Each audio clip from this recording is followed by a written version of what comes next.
Vocês me fizeram lembrar de minha mãe agora.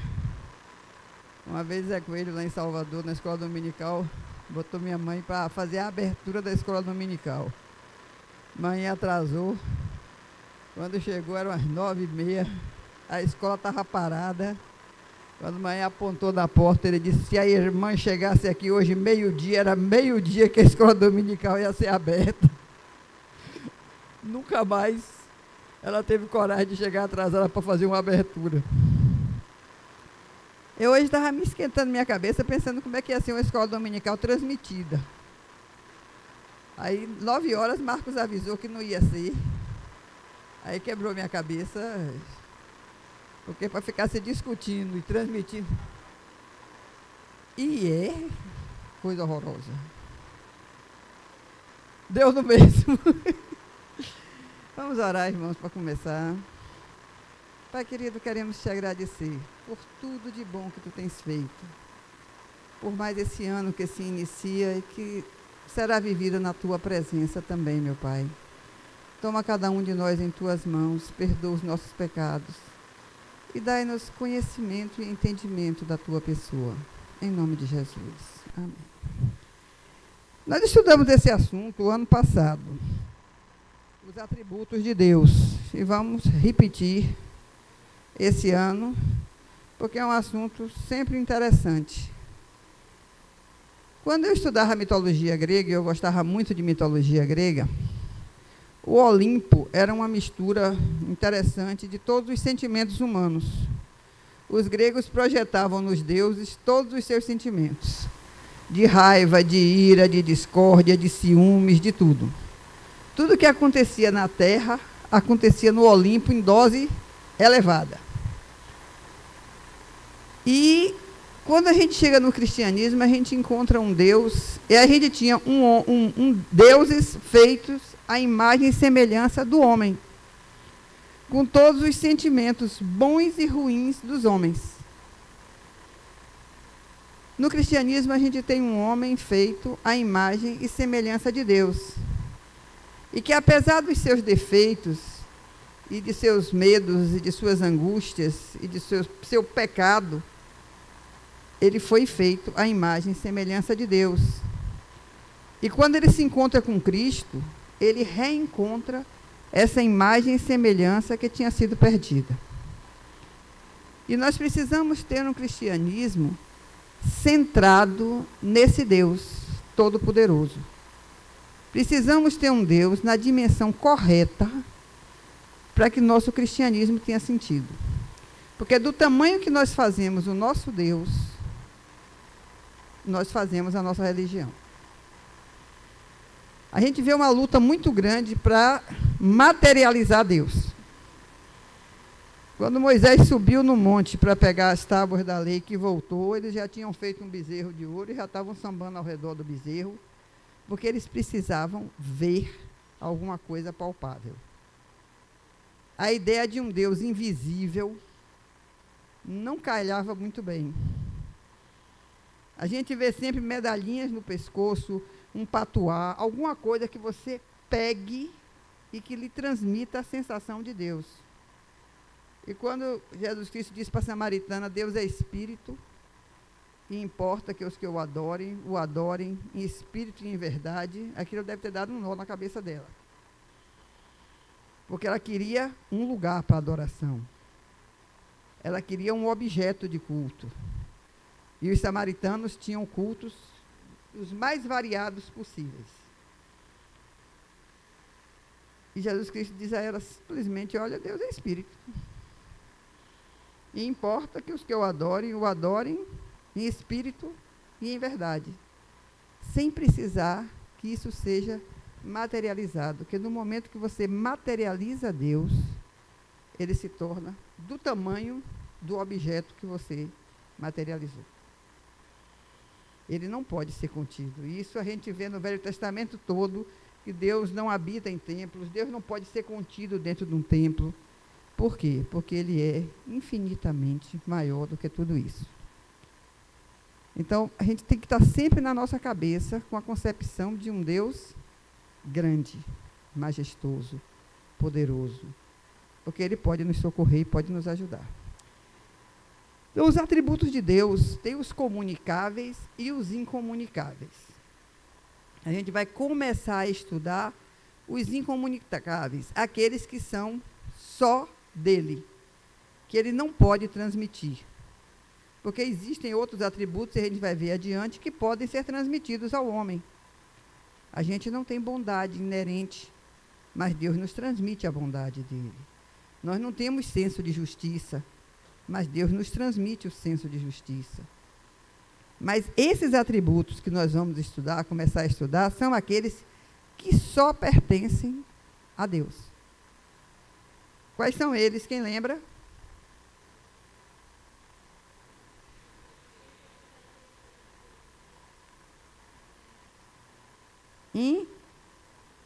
Infinidade e unidade.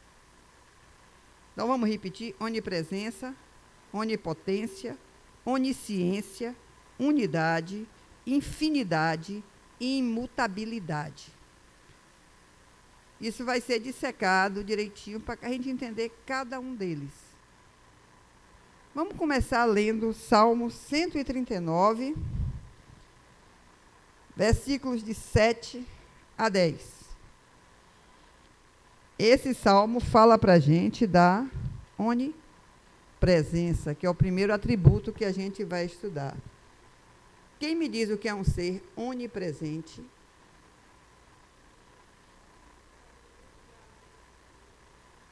É aquele que está em todos os lugares ao mesmo tempo. E isso pode nos dar ideias confusas a respeito de o que é estar em todos os lugares ao mesmo tempo. Salmo 139 diz o quê? Quem achou, lê bem alto aí. De 7 a 10.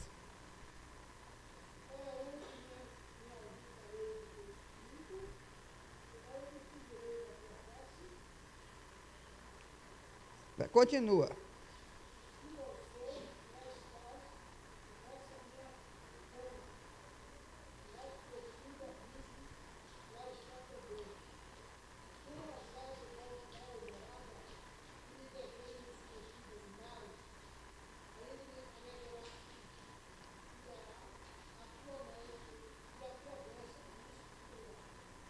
Muito bem.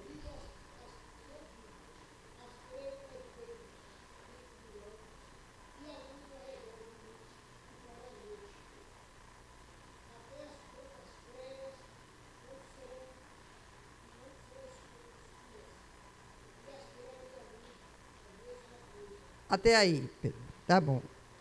Então, o que é que esse salmo diz?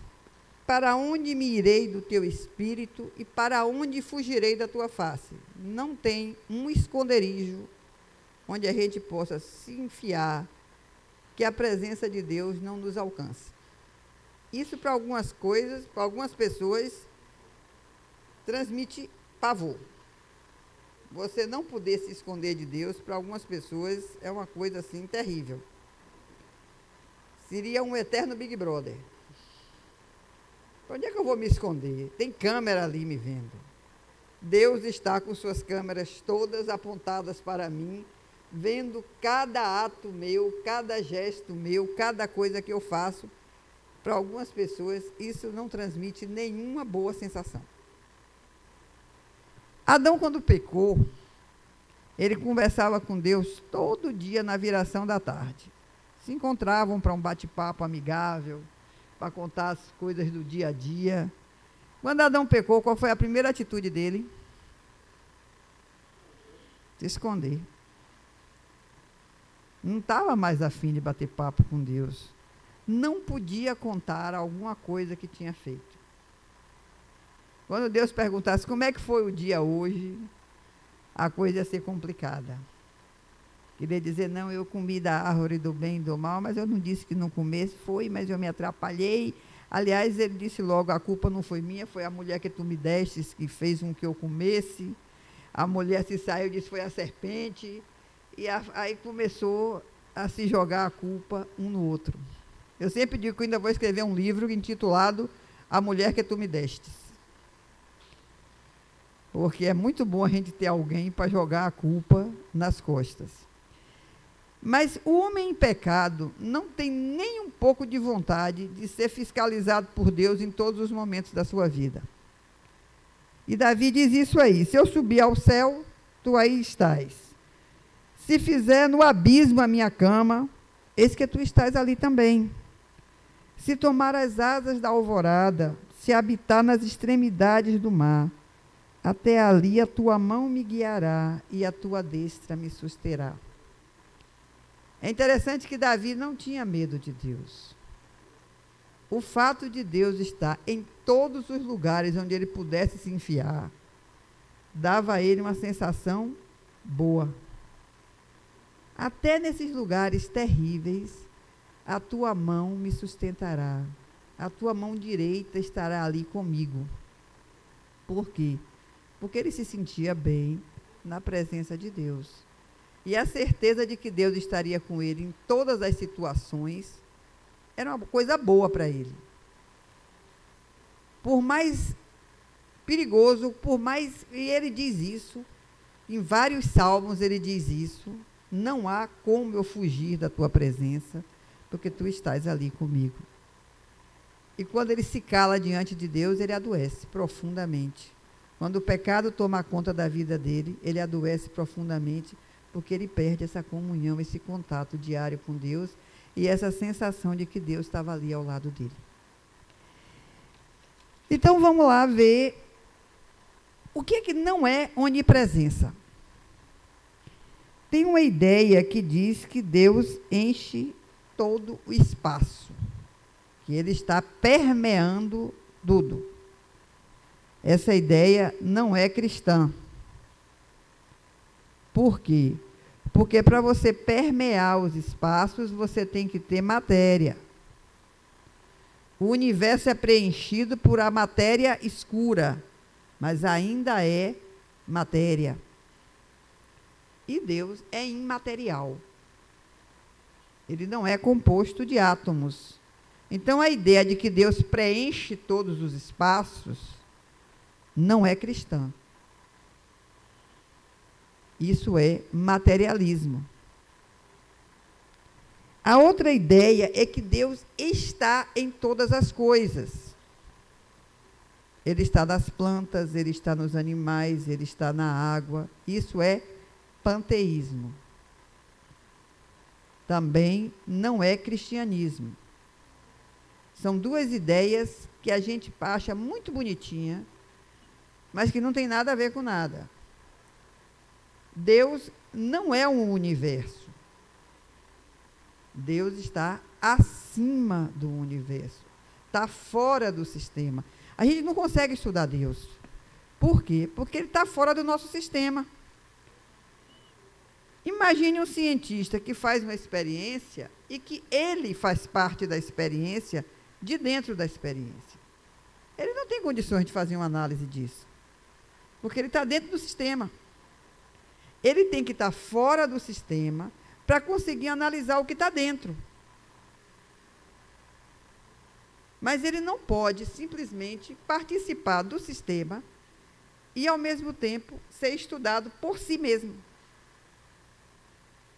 Por quê? Porque você está dentro do conteúdo ali. Então, Deus é mais do que o universo, é mais do que a natureza. Um dia, na faculdade, um professor disse tantas coisas lindas a respeito da natureza, que eu disse a ele no final, de professor, você só está faltando dizer: a natureza amou o mundo de tal maneira que deu seu Filho unigênito para que todo aquele que nela crê não pereça, mas tenha a vida eterna. Porque o seu Deus é a natureza, já que a natureza é sábia, é boa, é fantástica. Seu Deus é a natureza. Porque nós temos necessidade de um Deus pessoal. Um Deus que se relacione com a gente. No budismo e no confucionismo, você tem um Deus que não se relaciona. É uma energia cósmica. Você sonha em alcançar o nirvana, né? O que seria o nirvana? Seria um local onde você se difundiria, se dispersaria e perderia toda a sua personalidade. De repente, você se tornaria parte do todo, mas deixaria de ser quem você é. E nós não sonhamos com isso. Paulo diz que nós não sonhamos, nós sonhamos em ser revestidos. Não queremos sair por aí vagando como almas penadas.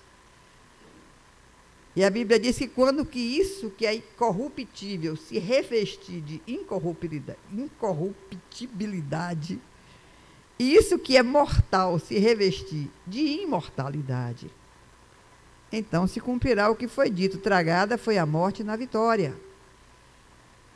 Onde está a morte, a tua vitória? Onde está o inferno, o teu aguilhão? Nós gostamos de pessoalidade, de relacionamento. A grande guerra nessa pandemia foi mudar a forma de se relacionar. Porque nós somos seres pessoais, com uma necessidade imensa de relacionamentos, de estar perto, de sentir a presença. Às vezes eu ligo para a Milena e digo: estou com uma saudade tremenda de você, que nenhuma tela de computador, nenhum celular vai, porque a necessidade é da sensação tátil, é de pegar, é de sentir o cheiro. É sensorial essa necessidade. Nós temos sentidos que são despertados à medida que a gente se relaciona. Eu sinto o cheiro de alguma coisa. Eu sinto a lembrança tátil. Eu sei se aquilo é macio, é fofo, se é áspero, é duro. Porque eu tenho sentidos que me foram dados por Deus. E Jesus Cristo sentiu isso. É interessante que Jesus Cristo, quando ele pega ali em João 17 em diante, ele sente falta dessa pessoalidade. Ele estava se despedindo dos discípulos e ele diz: eu não vou deixar vocês órfãos, eu vou voltar para vocês. Mas a gente sente na entrelinha que ele estava sentindo falta do aconchego, de estar junto. E ele diz: eis que estarei convosco todos os dias até a consumação do século. Não se turbe o vosso coração, eu vou preparar-vos lugar. A angústia dele era justamente transmitir que eles não iam estar sozinhos, que apesar de eles não poderem ver Jesus, ele ia estar com eles. E essa é a sensação que a gente necessita o tempo todo, de estar perto, de estar aconchegado, de ter comunhão. Então Deus tem a onipresença dele, ele está em todos os lugares, mas ele não é o que preenche todos os lugares. Ele está acima disso. Quer falar alguma coisa? Nosso professor ali? Está quietinho. Muito bem. Então, a fim de ser onipresente, não é necessário que Deus esteja difundido por todo o espaço, nem que esteja habitando na matéria. A verdadeira ideia da onipresença de Deus é que ele age com a mesma facilidade com que pensa e quer, porque Deus não está preso ao tempo e ao espaço. Nós estamos presos ao tempo e ao espaço. Deus não. A eternidade, a gente pensa que a eternidade é um tempão. Mas não tem nada a ver uma coisa com a outra. A eternidade é um sempre presente. Não existe tempo na eternidade. Não existe passado, presente e futuro. Isso existe para nós. Nós somos regidos pelo tempo. Se a gente quiser ver uma planta que a gente plantou hoje, a gente vai esperar algum tempo, pode ser anos. Quem planta um mangostão tem que levar 11 anos esperando, a não ser que seja uma muda, aí já um clone qualquer. Se for plantar uma semente de mangostão e esperar, são 11 anos para você ver o resultado. Mas na eternidade, esses 11 anos não existem. É por isso que a Bíblia diz que 1 minuto para Deus são como 1000 anos e 1000 anos são como 1 minuto. Mas isso é lá. Quando diz na Bíblia que o Cordeiro de Deus morreu antes da fundação do mundo, ou desde a fundação do mundo, é porque o evento ocorreu na eternidade também. E é por isso que o sacrifício de Cristo alcança todos, desde Adão até o último que morrer. Porque ele está presente lá na eternidade. Os que morreram na esperança dessa salvação são alcançados por ela lá na eternidade. E nós, os que já estamos há 2000 anos depois dela ter ocorrido aqui no tempo, também somos alcançados por ela lá na eternidade. Então, a onipresença de Deus se dá pelo fato dele não ser preso ao tempo e ao espaço. Ele não precisa se deslocar para ir num lugar. Ele já está lá.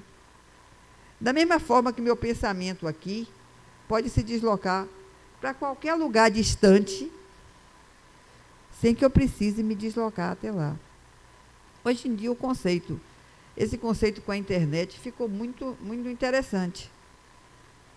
Eu estou aqui conversando com o Daniel, que está no Canadá, em tempo, como é que se diz? Real. Ele está lá e eu estou aqui. Eu não precisei ir ao Canadá para falar com ele.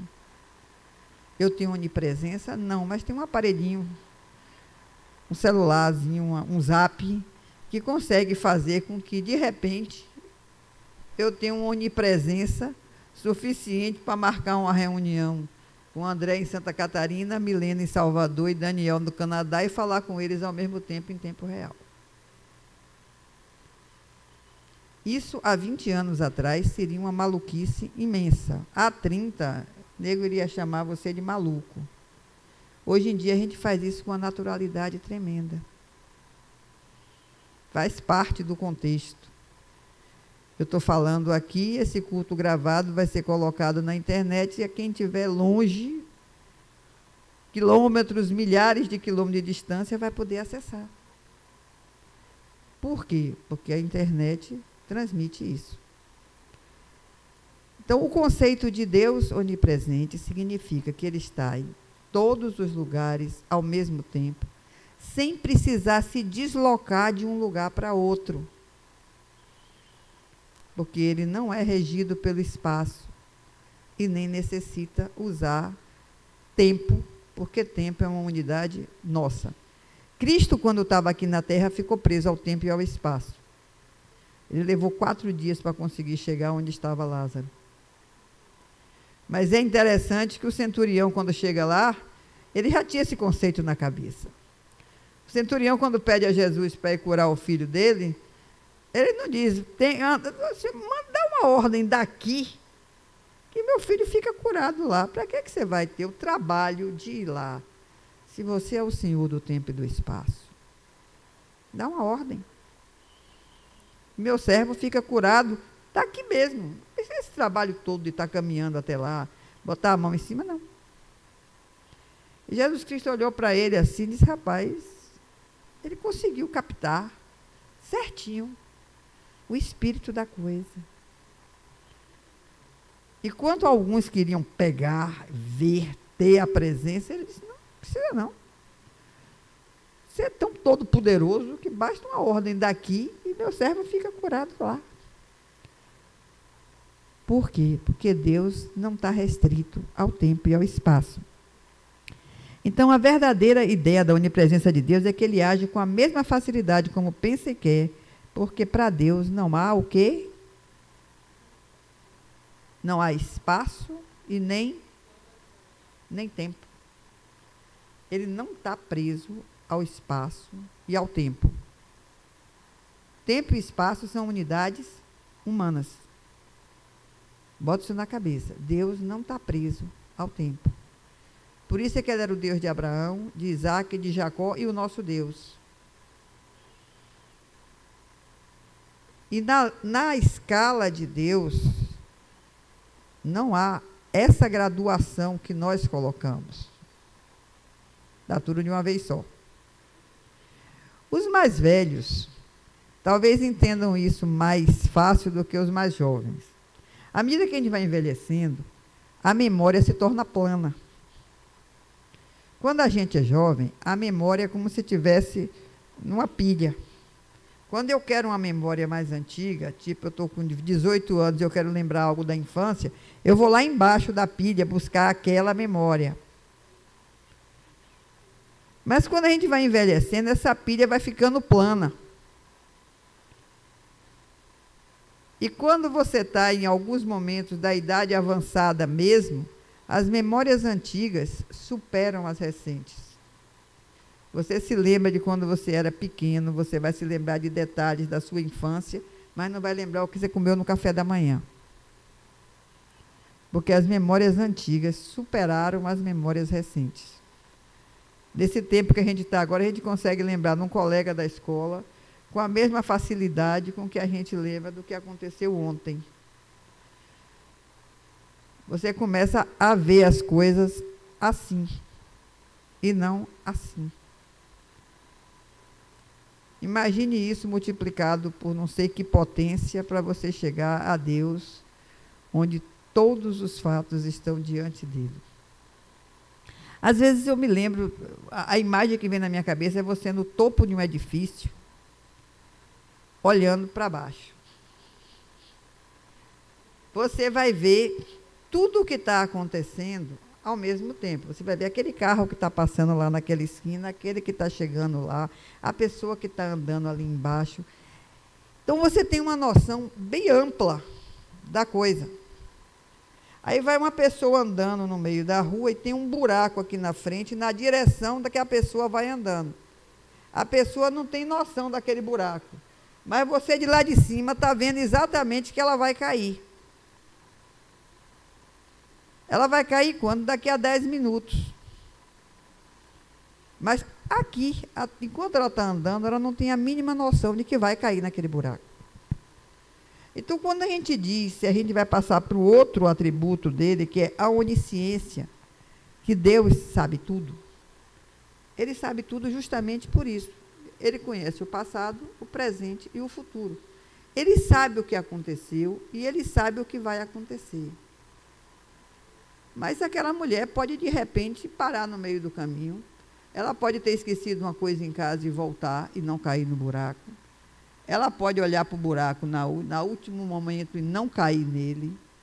Alguém pode ver o buraco antes, lá embaixo, e evitar que ela caia. Então, o fato de eu estar de cima, vendo e prevendo o que vai acontecer, não interfere no que ela vai fazer, nem no que vai acontecer com ela. Deu para entender isso aí? O fato de Deus ter presciência das coisas, ter onisciência, que é conhecimento de todas as coisas, não faz com que o meu livre-arbítrio sofra interferência. Ele sabe todas as coisas que eu vou fazer. Mas quem vai fazer as coisas? Sou eu. Não é ele quem vai comandar. Ele sabe. Eu posso até pedir a ele que interfira. Se você vê que eu vou fazer uma burrice muito grande, não deixa. Quantas vezes eu já orei assim? Pai Santo, não deixa eu fazer uma besteira muito grande. Me impede de alguma forma. Eu estou entregando o meu livre-arbítrio na mão dele. Eu vou tomar uma decisão e peço a ele, Senhor, Moisés fez isso. Se tu não fores conosco, não nos deixe subir desse lugar. Eu não vou para canto nenhum se a tua presença não estiver com a gente, que eu não sou besta. Deus disse, pode ir, agora a minha presença não acompanha vocês, não. Moisés disse, eu sou doido. Sair daqui com esse povo, sem a tua presença, vou sentar aqui, viu? E vou esperar você mudar de opinião, porque eu não saio daqui sem a tua presença. E muitas vezes na vida a gente faz isso. Senhor, eu estou para tomar uma decisão, mas não deixa eu tomar a decisão errada. Está na minha frente. Vida, morte, céu, inferno, o bem ou o mal, está tudo diante da gente. A opção é nossa. Deus sabe o que vai acontecer. Deus sabe o que eu vou escolher. Mas a escolha é minha. E isso traz para nós uma sensação terrível. Porque ele está vendo eu fazendo a escolha errada. E ele não vai interferir na minha escolha errada. Porque fui eu que escolhi. Vocês pegarem Gênesis capítulo 4, os 16 capítulos de Gênesis mostram o diálogo de Deus com Caim.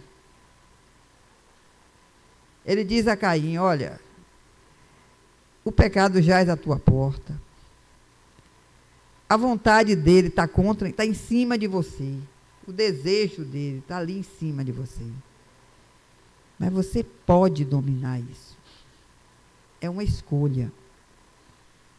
Algumas versões diz: sobre ele dominarás. Outras diz: cumpre a ti dominá-lo. Tem um livro que eu amo muito que diz que a palavra ali significa poderás. Tinchel. Poderás. Tu poderás dominá-lo.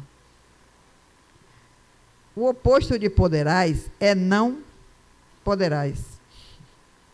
Deus vai ter consciência do que eu vou escolher, mas a escolha é minha. E ele vai saber do futuro que vai acontecer mediante aquela decisão que eu tomar ali, porque ele vê o futuro. Mas quem tomou a decisão foi eu. E em toda a criação, onde quer que exista alguma coisa que depende de Deus e tudo depende dele, lá está ele presente em toda a sua personalidade. A consciência de que Deus está ali, presente em todos os momentos, faz parte da nossa vida. E como cristãos, a gente tem que ter a consciência disso entranhada na nossa alma. Porque há momentos que a gente acha que ele não está vendo o que a gente está fazendo. Ou não está vendo o nosso sofrimento. Ou está nos deixando passar sozinhos. É preciso que a gente tenha em mente o tempo todo os textos que dizem: estarei com ele na angústia, livrá-lo-ei e o glorificarei. É preciso que a gente lembre que, por mais que a coisa esteja apertada, Deus está passando por aquilo conosco. A onisciência é a parceira da onipotência. Uma não existe sem a outra. Um Deus que tudo pode, também é um Deus que tudo sabe. Que tem ciência de tudo. E esse é o nosso Deus Todo-Poderoso. Assim como não há espaço para a onipresença, também não há para a onisciência. Nem tempo e nem espaço. Deus sabe. Deus está em todos os lugares e ele conhece o passado, o presente e o futuro. Isso faz com que o espaço e o tempo deixem de existir para ele. Só existe para quem? Para cada um de nós. Vamos abrir um texto aí, Salmo 147, 4.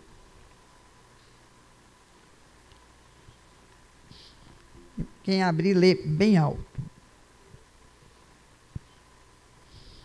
Depois alguém lê Romanos 11, 33.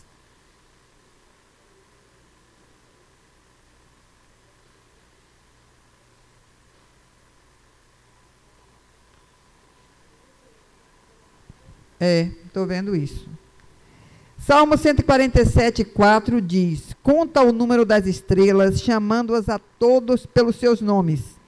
Grande é o nosso Senhor e de grande poder, o seu entendimento é infinito. Romanos 11, 33 diz assim: ó profundidade das riquezas, tanto da sabedoria como da ciência de Deus. Quão insondáveis são os seus juízos e quão inescrutáveis os seus caminhos. Salmo 139, 4 diz assim: sem que haja uma palavra na minha língua, eis que, ó Senhor, tudo conheces. Tu me cercastes em volta e pusestes sobre mim a tua mão. Tal conhecimento é maravilhoso demais para mim, elevado e não o posso atingir. Nossa mente não alcança a dimensão disso. Por mais que a gente se esforce, não dá para abarcar esse conhecimento todo, porque nossa mente é finita. Então, pela definição, a gente sabe, a gente aprende que Deus é espírito pessoal, perfeitamente bom, criador, sustentador e governador de todas as coisas. Há, pois, em Deus duas formas de onipotência. Quais são elas, Tom? Onipotência moral e onipotência física.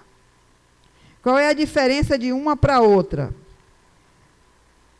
A onipotência moral tem dois lados, o lado negativo e o lado positivo. Porque a ideia inclui não só o poder de abster-se do mal, como também de praticar o bem. Deus pode não fazer o mal, mas também praticar o bem. E isso ele tenta nos dar essa ideia quando ele diz que a gente peca por ação e por omissão. Se você não faz o mal, mas não faz o bem, você está pecando também. Isso porque Deus é aquele que tem esse atributo nele. Onipotência moral. Paulo diz assim: o que eu faço, eu não aprovo. O que quero fazer, eu não faço. Mas o que aborreço, isso me pego fazendo. Essa é a luta diária da gente. Acordo de manhã e disse: hoje eu só vou fazer coisas boas. Vou passar o dia na paz. Aí a perturbação começa no nosso juízo logo cedo. Aí chega o telefonema de alguém que você não estava nem um pouco afim de falar e que está afim de bater um longo papo. E você olha assim de rapaz. Aí você fica aqui no telefone pecando internamente.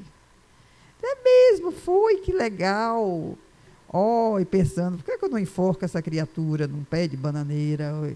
Alguma coisa assim. Aí quando você desliga o telefone, aquela bondade toda que você amanheceu o dia disposta a fazer, já entrou num buraco negro no chão.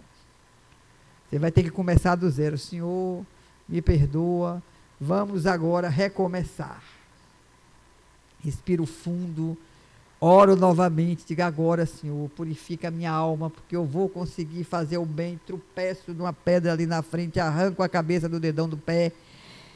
E aí, novamente, sentimentos terríveis se apoderam do meu coração.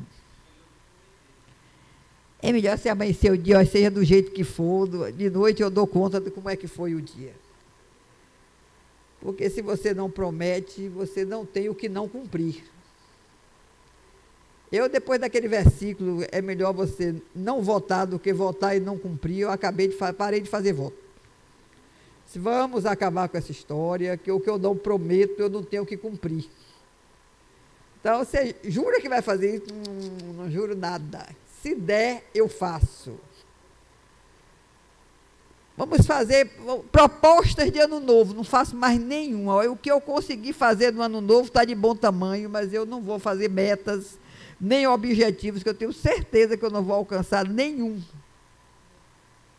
Deixei quieto, não faço promessa de nada. Quando eu ouço aquele hino aqui na frente, tudo entregarei, eu fico olhando e digo, falsidade, Deus que me perdoe. A gente não está disposto a entregar nada, quanto mais tudo. Tudo entregarei, eu fico olhando assim, eu digo, como é que a gente tem coragem de cantar um negócio desse? Eu não sei. Hoje em dia eu canto esse hino com uma certa ressalva, eu digo, estou tentando entregar tudo, mas ainda não consegui. Porque a gente fala umas coisas assim que a gente não vai garantir. Quantos? A gente não garante as coisas que a gente promete de jeito nenhum. Então é melhor a gente ficar quieto na vida da gente e tentar viver da melhor forma que a gente conseguir. E de noite a gente ora e diz, Senhor, eu passei o dia. Amanhã, minha mãe tinha uma oração muito interessante. Ela chegava de noite, caía na cama e dizia, Jesus, olha eu aqui. Eu acho que a última noite que ela passou na terra, ela deve ter dito, Jesus, olha eu aqui, e ele levou ela durante a madrugada. Porque era a oração clássica dela, chegava de noite tão cansada de tudo, caía na cama e dizia, Jesus, olha eu. Às vezes é o que dá para a gente fazer, chegar de noite e dizer, Jesus, olha eu, e amanhecer o dia, e dizer, Jesus, olha eu aqui de novo, amanheci o dia viva e pretendo passar o dia na tua presença, que eu não tenho para onde fugir da tua presença. Então não adianta eu dizer, vou levar o dia na tua presença, porque não deu outra opção. A Bíblia diz que onde eu estiver, Ele estará também comigo. Então, eu não tenho a opção de fugir da presença de Deus. Uma vez alguém disse na escola dominical, na sociedade feminina, olha, de manhã, se alguém bater na porta, vá abrir, pode ser Jesus. De manhã disse, eu pensei que ele tinha dormido comigo, estava do lado de fora, foi. Porque essa ideia de que você vai ver Jesus, de que você vai para a igreja ver Jesus, para que você... Eu acho que ele está em todos os lugares, então pode ser que ele esteja batendo na porta, mas ele dormiu do meu lado também durante a noite. Já que ele está em todos os lugares e já que ele disse que estaria comigo todos os dias até a consumação dos séculos. Então, a gente vai chegar na onipotência física, que o fato dele ter criado todas as coisas é prova suficiente e incontestável dessa onipotência física, porque se ele tem poder de criar uma, pode criar 1000 coisas. E o fato de haver criado todas as coisas é prova suficiente e incontestável da onipotência física. Então, Deus tem 2 tipos de onipotência, mete na cabeça, onipotência física, porque todas as coisas foram criadas por Ele, feitas por Ele, todo o universo é dele, diga.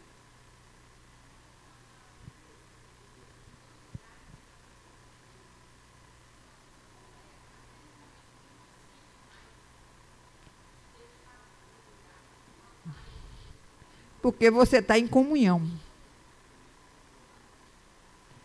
Você pode estar com alguém dentro da sua casa, você está na presença dessa pessoa e você não está com a mínima vontade de falar com ela, nem está se sentindo bem na presença dela. Às vezes é uma pessoa muito querida sua, você vai casar e você vai descobrir isso. Sabe? Quando a lua de mel passa, amiguinha, há momentos que você olha para o marido porque você não tem jeito.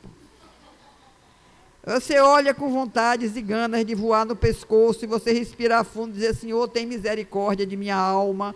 Eu vou ali dar uma volta, viu? E depois eu volto, e aí volto mais calma. Com Deus é a mesma coisa. Não é que Deus seja o marido, não. Eu estou lhe dizendo que a gente, com relação a Deus, às vezes, a gente está em pecado. A gente está com uma opinião firmada ali. Você diz assim, eu não vou perdoar alguém. E isso faz com que você se afaste de Deus. Uma vez eu estava com tanta raiva de alguém que eu levei 15 dias sem orar porque eu não queria que Deus dissesse perdoe, porque eu não estava a fim de perdoar. Então foram 15 dias que, apesar dele estar presente em minha vida, ele estava como que ausente. Porque eu não estava a fim de ter comunhão, nem de me relacionar com ele. Que a primeira coisa que ele ia me dizer era, perdoe, não estou a fim. Então fique aí na sua, remoendo, resmungando, com dor de estômago, com dor de cabeça, com enxaqueca, com tudo que você quiser, porque no final você vai ter que perdoar, já que você diz que é crente.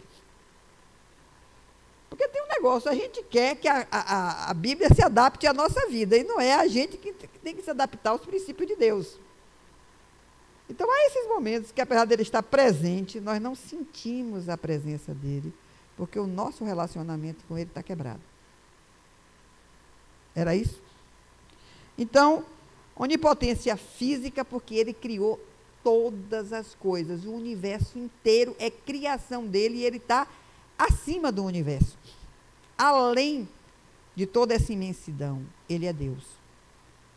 E Cristo, metam isso na cabecinha de vocês, é o mantenedor da ordem do universo. Ele foi o arquiteto do universo, isso está lá no livro de Provérbios. Ele foi o arquiteto do universo e ele é o mantenedor das estrelas na sua ordem. E Deus conhece cada estrela pelo nome. A gente não sabe o nome de todas as estrelas, mas ele sabe. Eu sou louca por supernovas.